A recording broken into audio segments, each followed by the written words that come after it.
Yeah, well, it seems like the Prime Minister's gearing everyone up for a poor result. I mean, he keeps speaking about this 7% swing that he says is the average result against the government in a by-election.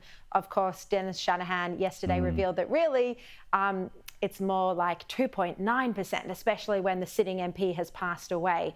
So Albanese trying to soften up people for a bad result, but we'll see just how bad it is.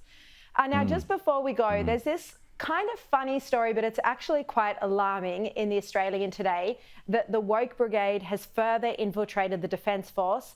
Special Forces war dog handlers will now be retrained to be more culturally sensitive when confronting enemy fighters. They say it's because in some Islamic cultures, animals are considered unclean or impure. Michael, I mean, it seems to be beyond ridiculous. When you're at war, the dogs, which I understand they're used to try and sniff out landmines and bombs, really do they have to be worried about culturally sensitive training? I'm sure I speak on behalf of my old mate Richo when I say this, Sharri. We are too old to talk about stories which cannot possibly be true. That cannot be true. The Defence Forces surely haven't put out such a memo.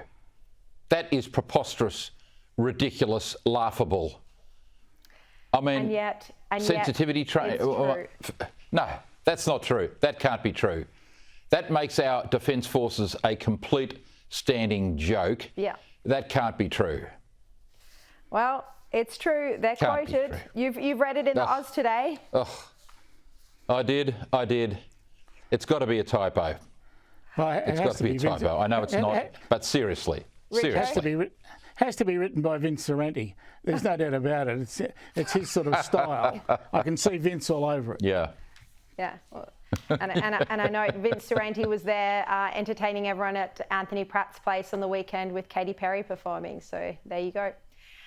Graham Richardson, Michael Kroger, great to see you both.